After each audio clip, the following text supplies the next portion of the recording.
Assalamu alaikum wa rahmatullahi wa barakatuh. Dear viewers, respected colleagues, and my affectionate students, who are the center of my today's lecture, I hope you all are safe and sound by the grace of Almighty.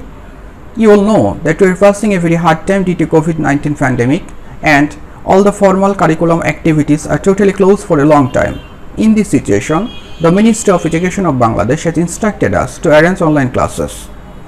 Under the guidance of our respected principal sir, today I am going to deliver a lecture on preposition. এই লেকচারটি মূলত HSC স্টুডেন্টদের জন্য হলেও যারা career ক্লাবের member অথবা বিভিন্ন চাকরির পরীক্ষায় অংশগ্রহণ করছো অথবা করবা তাদের জন্য গুরুত্বপূর্ণ। আরেকটি কথা বলে রাখা ভালো, আমি তোমাদের কথা দিয়েছিলাম যে অনলাইন ক্লাসগুলো আমি তৈরি করব এবং এটা তোমাদের এক প্রকার প্রাণের দাবি ছিল। তো আশা করি এটি তোমাদের পূরণ হতে যাচ্ছে এবং আমি রেগুলার ক্লাস নিতে থাকব। প্রিয় শিক্ষার্থীবৃন্দ, প্রিপোজিশনের আলোচনাটিকে আমি মোট 10টি পর্বে ভাগ করেছি এবং এই 10 পর্বের একদম প্রথম দিকের আলোচনাটা হচ্ছে বেসিক লেভেলের কিছু আলোচনা, যেগুলো তোমরা অনেক কিছু জানো আবার নাও জানতে পারো। এর পরের অংশে আলোচনা রয়েছে একটা প্রিপোজিশনের বিস্তারিত একদম আলোচনা, যাতে এগুলো বিভিন্ন রকম অর্থ থাকলেও তুমি এগুলো সহজে বুঝতে পারো এবং কনসেপ্টটিকে ক্লিয়ার করার জন্য কিছু পিকচার ইউজ করা হয়েছে। এর পরের অংশে আলোচনা করেছি একাধিক প্রিপোজিশনের বাংলা অর্থ এক হলেও সেন্স অনুযায়ী এক এক জায়গায় এক একটা প্রিপোজিশন আলোচনা করতে হয় এবং ছবি দিয়ে সেগুলো আরো স্পষ্ট করার চেষ্টা করেছি। এবং দেখো কিছু ডায়াগ্রাম ইউজ করেছি। এর পরের অংশে আলোচনা করেছি প্রিপোজিশন অন্যান্য পার্সিভ স্পিচ হিসাবে ইউজ হতে পারে বাক্যের পজিশন অনুযায়ী বা ফাংশন অনুযায়ী। যেমন ধরো এখানে আফটার হচ্ছে অ্যাডজেক্টিভ হতে পারে, প্রিপোজিশন তো হয়েছে, কনজাংশন হতে পারে, অ্যাডভার্ব হতে পারে, এরকম নাউনও হতে পারে। ধরো এগুলো নিয়ে আলোচনা করেছি। তো আমরা এবার মূল অংশে চলে যাই, প্রিপোজিশনের ডেফিনিশন নিয়ে আলোচনা করি। একটি কথা বলে নেওয়া ভালো যে আমরা সংজ্ঞা শিখবো, সংজ্ঞা তো পরীক্ষায় আসবে না, তাই না? তো আমরা সংজ্ঞাটা কেন শিখবো? সংজ্ঞাটা শিখবো এই জন্য যাতে আমরা হচ্ছে কনসেপ্টটা ঠিক মতো ধরতে পারি। তো এই ক্ষেত্রে আমরা বই পুস্তকে চিরাচরিত যে সংজ্ঞা আমরা সেগুলো শিখবো না, আমরা যেন জিনিসটা দেখে বুঝতে পারি কি বলা হচ্ছে, অর্থাৎ ফাংশনাল যে বিষয়টা আছে সেটা যেন ধরতে পারি। অ্যাপ্লিকেবল ডেফিনেশন দেওয়ার আমি চেষ্টা করি সবসময়, এটা তোমরা জানো। আমরা প্রিপোজিশনটাকে সিমেন্ট হিসাবে ধরতে পারি। একটি যখন হচ্ছে ওয়াল তৈরি করা হয়, অলে একটার পরে একটা ইট যখন সজ্জিত করা হয়, মাঝখানে সিমেন্ট থাকে। প্রিপোজিশন গুলো একটা বাক্যে একটা ওয়ার্ড একাধিক ওয়ার্ডের মাঝখানে বসে সেই সিমেন্ট হিসাবে কাজ করে। আবার প্রিপোজিশন এবং কনজাংশন এগুলোকে জয়নিং ওয়ার্ড বা জয়নিং পার্টস অফ স্পিচ বলা হয়। কেন বলা হয়? কারণ হচ্ছে তারা একটা ওয়ার্ডের সাথে আরেকটা ওয়ার্ডের সম্পর্ক স্থাপন করে বা হচ্ছে সংযোগ স্থাপন করে, এজন্যই তাদেরকে জয়নিং ওয়ার্ড বা জয়নিং পার্টস অফ স্পিচ বলা হয়ে থাকে। তা আমরা একটু দেখি যে কিভাবে জয়েনটা করছে। খুব ভালো মতো দেখবে, কারণ এটার উপরে তোমার কনসেপ্টটা ক্লিয়ার হবে। তো দেখো প্রিপোজিশন গুলো ওয়ার্ড, ফ্রেজ অথবা ক্লজের সাথে ওয়ার্ড বা ফ্রেজকে সংযুক্ত করছে, আর কনজাংশন ক্লজের সাথে ক্লজকে সংযুক্ত করেছে। ফ্রেজের সংজ্ঞা তোমরা জানো যে ফ্রেজ হচ্ছে একগুচ্ছ শব্দ, আর ক্লজ কি? ক্লজ হচ্ছে বাক্যের একটি অংশ যেখানে একটি ফাইনাইট ভার্ব থাকে। আমরা একটু উদাহরণের সাহায্যে বিষয়টা দেখি। হাজি ইজ গোয়িং টু স্কুল। আচ্ছা, বাক্যটাকে যদি আমরা এভাবে বলি, হাজি ইজ গোয়িং স্কুল, হবে? নিশ্চয় হবে না। তো এই হাজি ইজ গোয়িং আর স্কুল দুটোর সাথে সংযোগ, এই হাজি ইজ গোয়িং এই অংশের সাথে বা এই ক্লজের সাথে স্কুলের সংযোগ স্থাপনের জন্য আমার টু দরকার। এই যে সংযোগ স্থাপন করলো, এই জন্য একে কি বলা হচ্ছে? প্রিপোজিশন বলা হচ্ছে। আবার দেখা যাক fishes abide in the Mahananda. Fishes abide এটা ক্লজ, আর দি মহানন্দা এটা হচ্ছে ফ্রেজ। তাহলে ক্লজের সাথে ফ্রেজের সম্পর্ক স্থাপিত হলো ইন প্রিপোজিশনের মাধ্যমে। Access to this place is restricted. এখানে দেখি অ্যাক্সেস এটা হচ্ছে একটা ওয়ার্ড, আর দিস প্লেস এটা হচ্ছে ফ্রেজ। এই ওয়ার্ডের সাথে এই ফ্রেজের সম্পর্ক স্থাপিত হলো টু এর মাধ্যমে। হি ক্রসড ভিলেজ আফটার ভিলেজ। আচ্ছা, বাক্যটাকে যদি আমরা এইভাবে বলি, হি ক্রসড ভিলেজ ভিলেজ, খুব হাস্যকর শোনাবে না? তো আহ, এই যে মাঝখানে আমার কি দরকার হচ্ছে, একটা প্রিপোজিশন বসিয়ে দিচ্ছি, তাহলে এ ওয়ার্ডের সাথে এ ওয়ার্ডের সম্পর্ক স্থাপন করছে এই প্রিপোজিশন। তাহলে বিষয়টা একদম ক্লিয়ার যে ওয়ার্ড, ফ্রেজ অথবা ক্লজের সাথে ওয়ার্ড অথবা ফ্রেজকে কানেক্ট করছে কে? প্রিপোজিশন। এরপর আমরা কনজাংশন একটু দেখি। He came here and I went there. He came here, এখানে ফাইনাইট ভার্ব আছে, তাহলে এটা ক্লজ হয়ে গেছে। আই ওয়েন্ট দেয়ার, এই অংশ একটা ফাইনাইট ভার্ব আছে, এটাও ক্লজ হয়ে গেছে। এই ক্লজের সাথে এই ক্লজকে সংযোগ স্থাপন করছে কনজাংশন। পরের বাক্যটা খুব ইন্টারেস্টিং একটা বাক্য। এতদিন আমরা দেখলাম যে রোগী মারা যায়, আর এখন দেখছি ডাক্তার মারা যাচ্ছে। The doctor had died before the patient died. রোগীটি মারা যাওয়ার পূর্বেই ডাক্তার মারা গেলেন। এখানেও দেখছি যে একটা ক্লজ আর পরের অংশ একটা ক্লজ, তাহলে দুইটা ক্লজের মাধ্যমে সংযোগ স্থাপন করলো বিফোর। আবার বিফোর কিন্তু প্রিপোজিশন হিসেবে ইউজ হয় যদি সে এই ফাংশনটা ফুলফিল করে। ঠিক আছে, তো এখানে কি হয়েছে, এখানে যেহেতু ক্লজের সাথে ক্লজকে যোগ করেছে, এই জন্য এটা কনজাংশন হয়ে গেছে।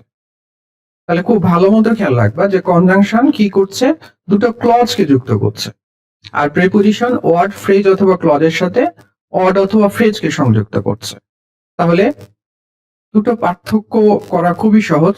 দুই পাশে যদি ক্লজ থাকে তাহলে সেটা কনজাংশন, আর দুই পাশে যদি ক্লজ না থাকে তাহলে সেটা প্রিপোজিশন হয়ে যাবে সাধারণত।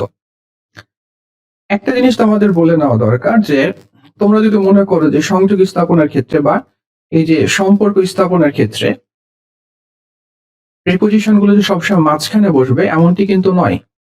এটি সামনে বসতে পারে, আবার একদম শেষেও বসতে পারে, আবার কিছু কিছু ক্ষেত্রে উজ্জ থাকতে পারে, অথবা কন্ট্রাক্টেড বা সংক্ষিপ্ত রূপে ব্যবহৃত হতে পারে।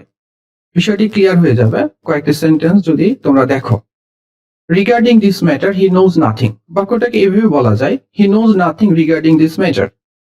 তো এখানে দেখো যে দিস ম্যাটার আর হি নোজ নাথিং, এই দুইটার সাথে সম্পর্ক স্থাপিত হলো রিগার্ডিং এর মাধ্যমে। তাহলে ফ্রেজের সাথে ক্লজের সম্পর্ক, তাহলে অবশ্যই এটা কি হচ্ছে, প্রিপোজিশন হচ্ছে। এরপরে considering his age I pardon him, একই রকম ফাংশন, ফ্রেজের সাথে ক্লজের সম্পর্ক স্থাপিত হচ্ছে প্রিপোজিশনের মাধ্যমে। ইট ইজ 8 o'clock, এখানে ও শব্দটা আসলে অফের কন্ট্রাক্টেড বা সংক্ষিপ্ত রূপ। তো প্রিপোজিশন গুলো যখন এরকম সংক্ষিপ্ত ভাবে থাকে, অথবা কিছু কিছু ক্ষেত্রে উচ্চ অবস্থায় থাকে, তখন এগুলোকে বলা হয় disguised preposition. The বেগার went begging, তোমরা এখানে যদি এ কে মনে করো আর্টিকেল তাহলে কিন্তু হবে না, এ এখানে প্রিপোজিশন, এবং অনের সংক্ষিপ্ত রূপ এখানে এ, এবং এটা একটা ডিসগাইজ প্রিপোজিশন। পরের বাক্যে Alif comes here thrice a week, এখানে একটা প্রিপোজিশন উজ্জ আছে, এটা ডিসগাইজ প্রিপোজিশন। পরেরটা দেখি, রাইস সেলস 30 টাকা এ কেজি, এখানে একটা ডিসগাইজ প্রিপোজিশন ইউজ করা হয়েছে। পরেরটায় what are you looking for, এখানে প্রিপোজিশনটা দেখো একদম লাস্টে রয়েছে। সাধারণত ইন্টারোগেটিভ সেন্টেন্স অথবা রিলেটিভ প্রোনাউন যুক্ত সেন্টেন্সে প্রিপোজিশন গুলো এরকম শেষে বসতে পারে। তো প্রিপোজিশন যদি একদম এরকম শেষে বসে বা বিচ্ছিন্ন অবস্থায় বসে, সেক্ষেত্রে প্রিপোজিশনটিকে বলা হয় ডিটাচড প্রিপোজিশন। আমি আবারও বলছি, যদি এটি একদম শেষে বসে তাহলে এটির নাম ডিটাচড প্রিপোজিশন। পরের বাক্যটা what class does he read in, এখানেও একটা ডিটাচড প্রিপোজিশন ইউজ করা হয়েছে। Here is a chair to sit on, এখানে একটা ডিটাচড প্রিপোজিশন ইউজ করা হয়েছে। আচ্ছা বলো তো প্রিপোজিশনের সংখ্যা কতগুলো? তোমরা জানলে অবাক হবে যে প্রিপোজিশনের সংখ্যা 150-এরও বেশি। তো তোমরা ঘাবড়িয়ে গেলে চলবে না, আমরা সবগুলো আলোচনা করব না। যেগুলো মোস্ট ইম্পর্টেন্ট বা পরীক্ষার জন্য আমাদের যেগুলো কাজে লাগবে সেগুলো আমরা আলোচনা করব। এখানে অন ওয়ার্ড প্রিপোজিশন বা যেগুলো একটা শব্দ নিয়ে যে প্রিপোজিশন গুলো, সেগুলো একটা লিস্ট, তোমরা একটা স্ক্রিনশট দিয়ে নিবা এবং এগুলো তোমাদের সংরক্ষণে রাখবা। এই অন আর প্রিপজিশন আবার কিছু ভাগ রয়েছে, যেমন ধরো to, at, on, off, off, up. এই প্রিপজিশন গুলো লক্ষ্য করো, এগুলো কিন্তু এই প্রিপজিশন একটা প্রিপজিশন নিয়ে গঠিত। এরকম যদি কোনো প্রিপজিশন শুধু একটা প্রিপজিশন নিয়েই গঠিত হয় তাহলে সেটাকে বলা হয় সিম্পল প্রিপজিশন। আবার এখানে দেখো into, in plus to, on to, on plus to, তাহলে আমরা এই প্রিপজিশনটাকে যদি ভাঙি তাহলে কিন্তু দুইটা প্রিপজিশন পাচ্ছি। এরকম দুইটা প্রিপজিশন নিয়ে যদি একটা প্রিপজিশন হয়ে যায় তাহলে এই প্রিপজিশনটাকে বলা হয় ডাবল প্রিপজিশন। আমি আবারও বলছি, দুটা প্রিপজিশন মিলে যদি একটা প্রিপজিশন হয়ে যায় তাহলে তাকে বলে ডাবল প্রিপজিশন। আবার এখানে আরেক প্রকার প্রিপজিশন রয়েছে, অ্যালং, বিফোর, বিলো। এগুলো একটু দেখি, এগুলোকে বলা হয় কম্পাউন্ড প্রিপজিশন। কম্পাউন্ড প্রিপজিশন এর অর্থটা বলে দেই। কম্পাউন্ড প্রিপজিশন হচ্ছে সাধারণত অ্যাডজেক্টিভ, নাউন, অ্যাডভার্বের পূর্বে প্রিপজিশন। আমি আবারও বলছি, নাউন, অ্যাডজেক্টিভ বা অ্যাডভার্বের পূর্বে কোন প্রিপজিশন বসে যে নতুন প্রিপজিশন গঠিত হয় তাকে কম্পাউন্ড প্রিপজিশন বলে। এবং এই প্রিপজিশন গুলো বানানোর একটা টেকনিক আছে। সাধারণত অন অথবা বাই যুক্ত প্রিপজিশন গুলোর ক্ষেত্রে এরকমটি হয়ে থাকে। তো এক্ষেত্রে যেটি হয়, অন প্রিপজিশনটা কম্পাউন্ড প্রিপজিশনে এতে পরিণত হয়ে যায়। দেখো, অন প্লাস লং, এই অনটা পরিণত হয়েছে এতে। আবার বাই প্রিপজিশন যেটা, এই বাই প্রিপজিশন হচ্ছে পরিণত হয়ে যায় বিতে অথবা বিইতে। অর্থাৎ দেখো, এই জায়গায় আমরা দেখি যে বিফোর, বিই, বাই থেকে কি হলো বিই। আবার এখানে বাই, এখানে হয়ে গেছে হচ্ছে বি। তাহলে আমরা একটু এটা ইলাবোরেটলি দেখি যে হচ্ছে অ্যালং, এখানে দুইটা শব্দ আছে, অন প্লাস লং। তো প্রথমটা প্রিপজিশন, পরেরটা অ্যাডজেক্টিভ। প্রিপজিশন অ্যাডজেক্টিভ যুক্ত হয়ে নতুন একটা প্রিপজিশন যুক্ত হলো, গঠিত হলো। পরেরটায় on plus cross, preposition noun, এই দুটো যুক্ত হয়ে নতুন একটা প্রিপজিশন অ্যাক্রস গঠিত হয়েছে। এমনি ভাবে পরের গুলো একটু দেখে নাও। আচ্ছা, এখানে আরেকটা জিনিস দেখি, এই যে দেখো যে আইএনজি যুক্ত আছে, ইনক্লুডিং, রিগার্ডিং, এক্সক্লুডিং, তারপর হচ্ছে পেন্ডিং, কনসার্নিং, কনসিডারিং। এগুলোকে বলা হবে পার্টিসিপল প্রিপজিশন এবং বেসিক্যালি এগুলো প্রেজেন্ট পার্টিসিপলের কাজ করে। এটা নিয়ে বিস্তারিত পরে আলোচনা করব। এরপর আমরা দেখি two or three word preposition, অর্থাৎ দুইটা অথবা তিনটা শব্দ মিলে যে নতুন প্রিপজিশন গঠিত হয়।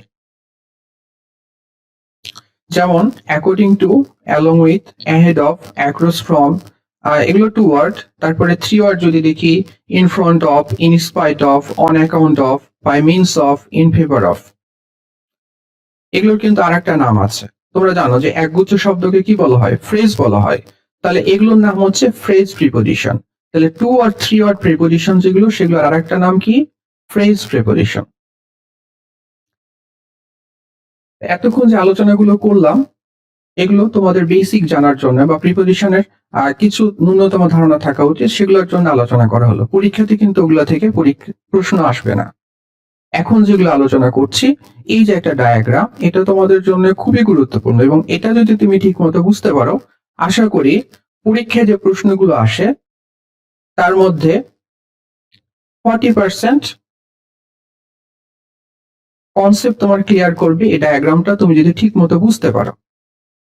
তাহলে অবশ্যই খুব মনোযোগ দিয়ে জিনিসটি বোঝার চেষ্টা করবে। এখানে দেখো এই সার্কেলটা হচ্ছে আমরা এটাকে রুম হিসেবে ধরতে পারি বা হচ্ছে একটা মাঠ হিসেবে বিবেচনা করতে পারি। এক এক সময় এক একটা বিবেচনা করব। প্রথমে দেখি তিনটা প্রিপোজিশন নেই, অন, ওভার, অ্যাবভ। দেখো তিনটা হচ্ছে উপরের বসেছে। তো সাধারণত উপরে বোঝানোর ক্ষেত্রে আমরা অন, ওভার বা অ্যাবভ ব্যবহার করি।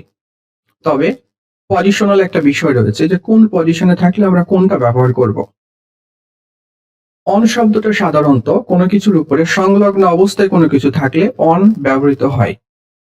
যেমন there is a book on the table, টেবিলের উপরে একটি বই রয়েছে, মানে কি সংযুক্ত অবস্থা রয়েছে, একদম সংস্পর্শে রয়েছে।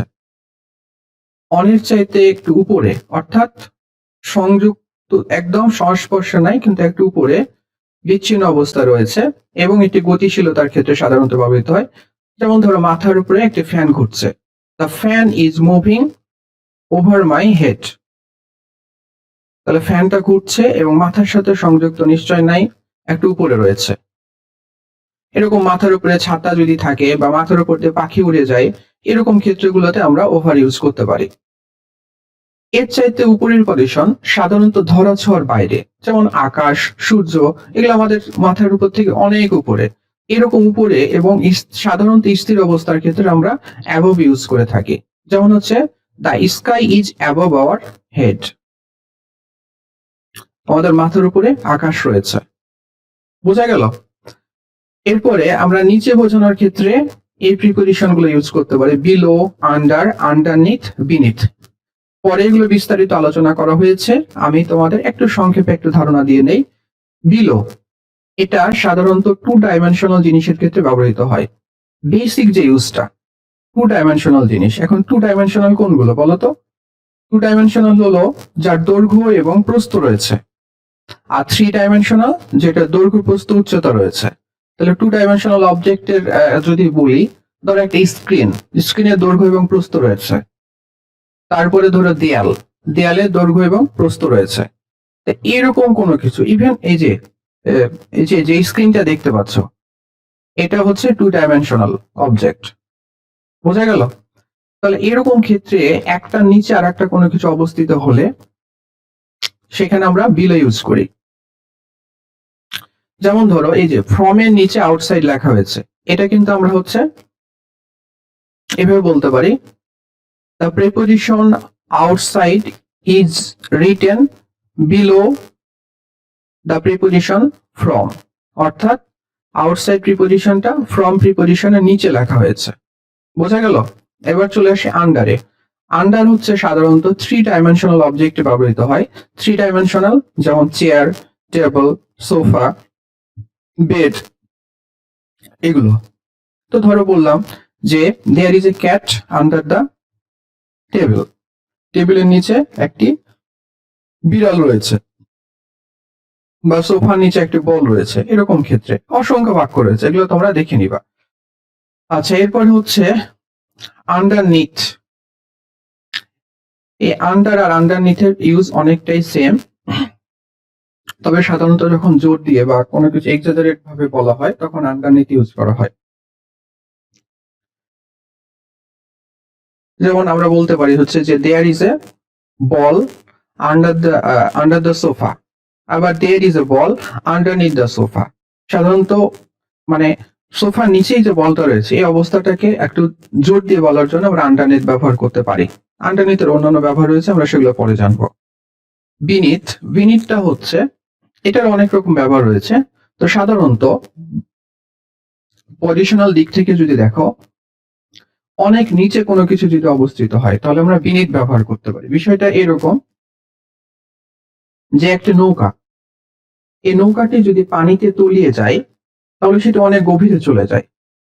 এই ক্ষেত্রে আমরা বিনিথ প্রেপোজিশনটা ইউজ করতে পারি, যে the boat sank and went beneath water, নৌকাটি ডুবে গেল এবং পানির নিচে তলিয়ে গেল।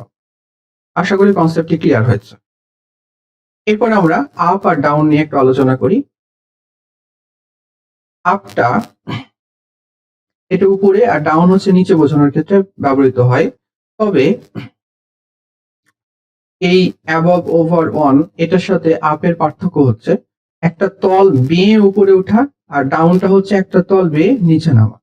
যেমন আমরা পাহাড়ের উপরে উঠি, এটা বেয়ে বেয়ে উপরে উঠি, আবার ধরো গাছ, এটা বেয়ে বেয়ে উপরে উঠি। এরকম যদি কোনো কিছু বেয়ে উপরে উঠে হয় সেক্ষেত্রে আমরা আপ ইউজ করি। He went up the hill বা he went down the hill, সে পাহাড়ের উপরে উঠলো, সে পাহাড়ের নিচে নামলো। আশা করি কনসেপ্টটি ক্লিয়ার হয়েছে। এরপরে আমরা অফ আর অন টু নিয়ে আলোচনা করব। দেখো, অন কোনো কিছুর ঠিক উপরে সংলগ্ন অবস্থা বোঝাচ্ছে, অন টু ঠিক তাই। কিন্তু অনটা হচ্ছে একটা স্থির অবস্থান, কিন্তু অন টু বাইরের কোনো তল থেকে উপরে যদি কোনো কিছু এসে পতিত হয় সেক্ষেত্রে আমরা অন টু ইউজ করি। বিষয়টা কিরকম? ধরো একটি বিড়াল, সে লাফ দিয়ে, নিচ থেকে লাফ দিয়ে একটা টেবিলের উপরে উঠলো, তাহলে এখানে বলবো the cat jumped অনটু the table. The cat jumped অনটু the table, তাহলে সে নিচ থেকে উপরে লাফ দিয়ে উঠেছে। আবার সে লাফ দিয়ে যদি নিচে নামে তাহলে বলবো the cat jumped off the table. বিড়ালটি লাফ দিয়ে টেবিল থেকে নিচে নামলো। বোঝা গেছে? তাহলে বাইরের কোনো তল থেকে উপরে যদি উপরে যাওয়া হয় তাহলে সেক্ষেত্রে অন টু, আর নিচে নামা হলে অফ। যেমন ট্রেনে তোমরা উপরে উঠো, আবার ট্রেন থেকে নিচে নামো, এরকম বিষয়টা। এরপরে টু আর ফ্রম, একটা আর একটার অপোজিট। টু হচ্ছে কোনো কিছুর দিকে যাওয়া, অর্থাৎ গতিশীলতা বোঝানোর জন্য আমরা এখানে টু ব্যবহার করছি। আর ফ্রম হচ্ছে কোথাও থেকে চলে যাওয়া। যেমন সে স্কুলে যায়, হি গোজ টু স্কুল। আর সেই স্কুল থেকে আসে, হি কামস ফ্রম স্কুল। বোঝা গেছে? টু আর টুয়ার্ডস, টু মানেও দিকে, টুয়ার্ডস মানেও দিকে। পার্থক্যটা কি? পার্থক্যটা হলো এটাই যে তোমার উদ্দেশ্য হচ্ছে স্কুলে যাওয়া এবং তুমি স্কুলের দিকে যাচ্ছ, তাহলে আমরা ব্যবহার করব টু। কিন্তু তোমার উদ্দেশ্য হচ্ছে বাজারে যাওয়া, কিন্তু তুমি স্কুলের পাশ দিয়ে যাচ্ছ, তাহলে তোমার সামনে স্কুল পড়ে গেছে, তুমি সেই রাস্তাটা অতিক্রম করে তুমি বাজারে যাবা। তাহলে আমরা যদি এক্ষেত্রে বলি সেই স্কুলের দিকে যাচ্ছে, তাহলে বলবো হি গোজ টুয়ার্ডস দ্য স্কুল। বোঝা গেছে? তাহলে যদি উদ্দেশ্য আমার ওই জায়গা না হয় কিন্তু ওই দিক দিয়ে যাচ্ছি, তাহলে এক্ষেত্রে টুয়ার্ডস, আর যদি উদ্দেশ্য ওই জায়গা হয় তাহলে টু। এরপরে ইন বা ইনসাইড, দুটোর মানে হচ্ছে মধ্যে। পার্থক্য হলো ইনসাইড মানে কোনো কিছু পরিবেষ্টিত অবস্থা এর মধ্যে, আর ইন মানে হচ্ছে সাধারণত উন্মুক্ত জায়গা বা পরিবেষ্টিত হতে পারে এরকম ক্ষেত্রে ব্যবহার করা হয়। তবে যদি সেটি পরিবেষ্টিত না হয় সেখানে আমরা কখনো ইনসাইড ব্যবহার করতে পারবো না, কিন্তু পরিবেষ্টিত হলে ইন ইনসাইড দুটো ব্যবহার করা যায়। যেমন আমরা বলতে পারি সে ঘরের মধ্যে রয়েছে, he is in the room, অথবা he is inside the room. অথবা একটা বক্সের মধ্যে একটি বিড়াল রয়েছে, there is a cat inside the box. বোঝা গেল? আবার আমরা যদি বলি সে মাঠের মধ্যে রয়েছে, he is in the field. He is in the field, আমরা এখানে কখনোই বলবো না হি ইজ ইনসাইড দ্য ফিল্ড। কেন বলবো না? কারণ মাঠ এটা পরিবেষ্টিত অবস্থা না। বোঝা গেল? এরপরে ইনটু এবং আউট অফ, এই দুটো হচ্ছে একটার একটা বিপরীত ধর্মী এবং গতিশীলতা বোঝানোর ক্ষেত্রে ব্যবহৃত হয়। বাইরে থেকে ভিতরে প্রবেশ করলে ইনটু, আর ভিতর থেকে বাইরে বেরিয়ে গেলে আউট অফ। যেমন হচ্ছে he comes into the room, সে রুমের মধ্যে আসে। আর he went out of the room মানে সে রুম থেকে বেরিয়ে গেল। বোঝা গেছে? এরপরে দেখি by, beside, near. By, beside এগুলোর মানে হচ্ছে পাশে, নিয়ার মানে নিকটে। তো এগুলো অলমোস্ট সিনোনিমাস।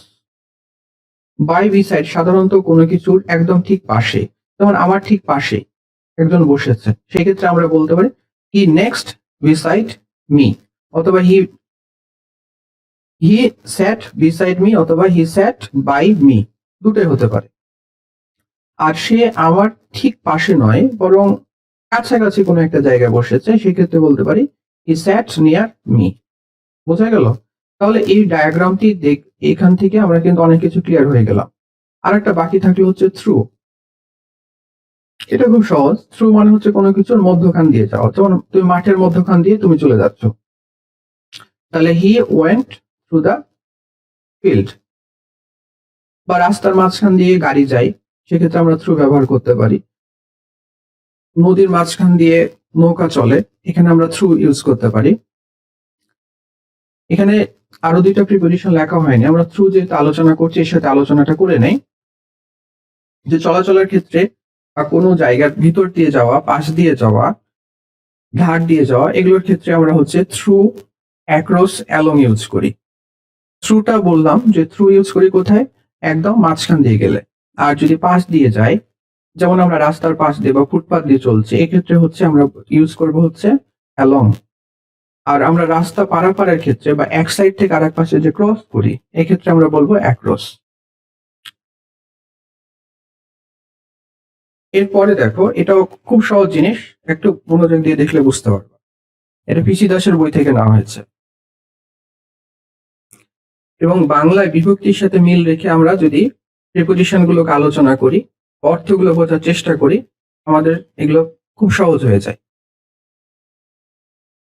দেখো, কে রে প্রতি, এরকম যদি অর্থ আসে তাহলে সেখানে আমরা টু ব্যবহার করি। কে রে প্রতি, যেমন the boy goes to school, তাহলে বালকটি স্কুলে যায় বা স্কুলের দিকে যায়। ঠিক আছে, তাহলে এখানে দিকে বা প্রতি বোঝাচ্ছে। The book was given to Ram, বইটি রামকে দেয়া হলো। তাহলে রামকে, আমাকে, তোমাকে, তাকে, তাদেরকে, সব ক্ষেত্রে এখানে কি হবে, সামনে বসবে হচ্ছে টু। বোঝা গেল? অসংখ্য বাক্য এগুলো দিয়ে হতে পারে। এরপরে দ্বারা দিয়ে কর্তৃক, এরকম যদি অর্থ আসে তাহলে আমরা বাই অথবা উইথ ব্যবহার করব। বাই কার আগে ব্যবহার করব, যদি হচ্ছে সেটা ডুয়ার হয়। সাধারণত ব্যক্তি বা প্রাণীবাচক কোনো কিছু হলে তার সামনে আমরা বাই ব্যবহার করব। আর যদি ইনস্ট্রুমেন্ট বোঝাই, কোনো উপকরণ দিয়ে কাজটি সম্পন্ন করা হয়, তাহলে হচ্ছে উইথ ব্যবহার করব। The snake was killed by Ram, Ram কর্তৃক সাপটিকে হত্যা করা হলো বা রামের দ্বারা। তাহলে এই যে রামের দ্বারা, দ্বারা অর্থ আসছে এবং সে ব্যক্তিবাচক, এই জন্য রামের সামনে বাই বসলো। The cake was eaten by the snake, by the dog. এখানে দেখো, দ্য ডগ এটা হচ্ছে কুকুরটি দ্বারা বা কুকুর দ্বারা, এটি প্রাণী, এই জন্য এর সামনে বাই বসলো। পরের বাক্যটা দেখি, she wrote the letter with a pen, pen হচ্ছে মানে কলমের দ্বারা সে চিঠিটি লিখলো। পেন হচ্ছে একটা উপকরণ, এই জন্য আমরা উইথ ব্যবহার করলাম। এরকম হতে পারে হচ্ছে সে কাগজ দ্বারা মাছিকে মারলো, অথবা হচ্ছে সে লাঠি দ্বারা সাপটিকে হত্যা করলো। তাহলে এগুলো উপকরণ হলে তার সামনে উইথ বসবে। এরপরেরটা খুবই সহজ, জন্য অর্থ আসলে আমরা ফর ব্যবহার করব। যেমন আই ওয়েটেড ফর হিম, তার জন্য, তার জন্য, আমার জন্য, অমুকের জন্য, তমুকের জন্য, সবগুলোর ক্ষেত্রে কি হবে, ফর। এরপরে হতে, থেকে, বাঁচে, এরকম অর্থ আসলে ফ্রম অথবা দ্যান ইউজ করব। সাধারণত তুলনা বোঝানোর ক্ষেত্রে আমরা দ্যান ব্যবহার করি, আর ফ্রম হচ্ছে নর্মালি হতে বা থেকে এরকম অর্থ যদি আসে। The Apple fail from the tree, গাছ থেকে আপেলটি পড়লো, তাহলে গাছ থেকে, এজন্য আমরা ফ্রম ব্যবহার করলাম। He will not take less than 10 rupees, 10 টাকার কম সে নিবে না, এই ক্ষেত্রে আমরা দ্যান ইউজ করলাম। এরপরে যদি র বা এর এরকম অর্থ আসে তাহলে আমরা অব ব্যবহার করব। এটা খুব সহজ এবং তোমরা জানো। This is the book of Ram, রামের বই। তাহলে এর এর অর্থ আসলো। এরপরে এ অন্তস্তোয়াতে এরকম যদি অর্থ আসে তাহলে আমরা ইন অথবা অ্যাট ব্যবহার করব। এগুলো বিস্তারিত পরে আলোচনা করা আছে। জাস্ট এতটুকু জেনে রাখো যে ছোট জায়গার সামনে অ্যাট আর বড় জায়গার সামনে ইন বসে। অন্যান্য কিছু ক্ষেত্রে আমরা ইন অ্যাট এর ব্যবহারগুলো পরে আমরা ক্লিয়ার হব। এখানে কিছু বাক্য আমরা দেখে নেই। He lives in Calcutta. Kolkata বড় একটা জায়গা, এই জন্য তার সামনে কি বসলো? ইন। এবং কলকাতাই ও আছে। আই লিভ অ্যাট গোবিন্দপুর, গোবিন্দপুরে এ অর্থ আসলো এবং গোবিন্দপুর হচ্ছে ছোট জায়গা, এই জন্য তার সামনে অ্যাট বসেছে। There is a lot of fish in the river, নদীতে তে অর্থ আসলো, আমরা এখানে ইন ব্যবহার করলাম। এরপরে আরো কিছু উদাহরণ দেখে নেই এখান থেকে। যেগুলো রেড মার্কড সেন্টেন্স সেগুলো পরীক্ষা এসেছিল, এই জন্য খুব ভালো মতো অবশ্যই মনোযোগ দিয়ে দেখবা। I will give this chocolate to Neera. আমি সংক্ষেপে বলছি নীরা কে, তাহলে কে অর্থ আসছে, এই জন্য আমরা টু ব্যবহার করলাম। He went to the north, উত্তর দিকে দিক প্রকাশ করছে, এই জন্য টু ব্যবহার করলাম। Allah is kind to us, আমাদের প্রতি প্রতি অর্থ প্রকাশ করছে, এই জন্য to. The monument to our left, বাম দিকে এর দিকে অর্থ প্রকাশ করছে, এই জন্য to. Life is a tale told by an idiot, জীবন হচ্ছে বোকা লোকের বলা গল্প, অর্থাৎ বোকা লোক কর্তৃক বলা গল্প বা বোকা লোকের দ্বারা বলা গল্প। তাহলে বোকা লোকের দ্বারা, এই জন্য আমরা বাই ব্যবহার করলাম। The student was severely punished by his teacher, তার শিক্ষক কর্তৃক, তাহলে কর্তৃক অর্থ আসলো, এই জন্য আমরা বাই ব্যবহার করলাম। I kill the fly with a rolled up paper, A rolled up paper ভাঁজ করা কাগজ দিয়ে, দিয়ে অর্থ আসলো এবং এটা যেহেতু উপকরণ এই জন্য আমরা বাই ব্যবহার না করে উইথ ব্যবহার করলাম। Kill the rat with the stick, লাঠি দ্বারা, তাহলে লাঠি দ্বারা এটা উপকরণ বোঝাচ্ছে, এই জন্য আমরা উইথ ব্যবহার করলাম। এরপরে দেখি we don't learn from mistake, ভুল হতে, হতে থেকে চেয়ে আসলে ফ্রম অথবা দেন, এবং দেনটা সাধারণত তুলনার ক্ষেত্রে ব্যবহার করা হয়, অন্যান্য ক্ষেত্রে ফ্রম ব্যবহার করা হয়। তো ভুল থেকে থেকে অর্থ আসলে, এই জন্য from. Rahim has not yet come back from bazaar, বাজার থেকে থেকে অর্থ আসলে, এই জন্য from. The mistake has been from the teacher side, শিক্ষকের পক্ষ হতে, হতে অর্থ আসলো, এজন্য from. Hasan is 2 inches taller than his brother, তার ভাইয়ের চেয়ে, ভাইয়ের চেয়ে, চেয়ে অর্থ আসলো এবং তুলনা বুঝিয়েছে, এই জন্য এখানে ফ্রম না বসিয়ে দেন বসালাম।